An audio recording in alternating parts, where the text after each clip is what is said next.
আজকের দিনে নন্দিনী যেসব কথাগুলো আমার সম্পর্কে বললো, আমি এটা শুনতে আজকে নারাজ।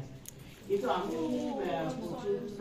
প্রচুর মুখোপাধ্যায় সম্পর্কে একটু কিছু কথা বলি। উনি আমার খুব প্রিয় শিল্পী, এবং যখন আমি নিজেকে খুব ভেঙে পড়তাম, কি হয়তো মনে হচ্ছে আমার এই কাজটা করতে পারবো না, কি করতে পারবো না, তখন আমি ওনার গান ভীষণভাবে শুনতাম, এবং মানে এত বেশি আমি এনার্জি পেতাম যে ওনার গানের মানে একটা মানে প্রতিবাদটা নিজের মধ্যে মধ্যে যে আমি কেন করতে পারবো না।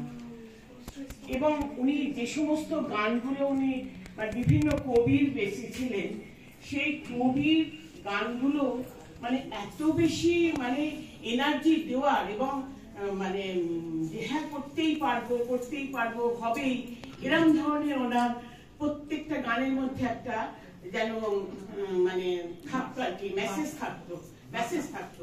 যেমন আমি একটা ছোট্ট বলি, আমি কবিতাও বলতে পারি না, গানও গাইতে পারি না, কিছুই না। তবে যেমন আমার একটা কবিতা খুব ভালো লাগে, কালীন প্রসন্ন ঘোষের কবিতা। উনি গান বলেছেন যে পারিব না এই কথা কি বলিও না, বলো শতবার। আমি জানি না লাইনগুলো, আমার মনে বলিও না আর কেন পারিব না, বলো শতবার। এরকম অনেক বেশি মানে এত বেশি মানে পাওয়ার নেই, মানে যেটা আমার, তার জন্য উনি আমার কাছে খুব প্রিয় শিল্পী ছিলেন। তা এটাই আমি আপনাদের বলছি যে আমার এইটুখানি মেসেজ আমি আপনাদের দিলাম, এবং এইটা নিয়ে ওনাকে একদম শ্রদ্ধা জানালাম। মানে এই মেসেজ মানে আমার ভীষণ পাওয়ার পেতাম, মানে আমি ওনার গান এখনো শুনি। মানে ওনাকে আমি মনে হয় উনি পিজি হসপিটালে ভর্তি ছিলেন না, সেখানে উনি যেভাবে গাইছেন, আমি বাংলায় গান গাই, তখন শিষ্যরা ওনাকে বারণ করছে, তখন আমাদের মাননীয় মুখ্যমন্ত্রীর কাছে গাইছেন, তখন ওনাদের থামাচ্ছেন না, আমি গাইবো, আমাকে গান গাইতে দাও। মানে এই যে পাওয়ার, এই পাওয়ারটা আমার মনে হয় প্রত্যেকটা মানুষের, ওনার হয়তো উনি প্রচারে আসেননি, কিন্তু ওনার এই গানগুলো ওনার শোনা উচিত। তাহলে মনে হয় অনেক নেগেটিভ থেকে পজিটিভে সবাই যাবে, মানে each and every respective of field, মানে সেই জায়গাতে আমার মনে হয় ওনার মানে এই মেসেজ গুলো মনে হয় অনেক এগিয়ে নিয়ে যেতে পারবে। আমি জানি না আমি আজকে কি বললাম না বললাম, তবে ক্ষমা করবেন, এটা আমার মনের কথা, আমি ওনাকে শ্রদ্ধা জানিয়ে এই কথাটুকুই বলি।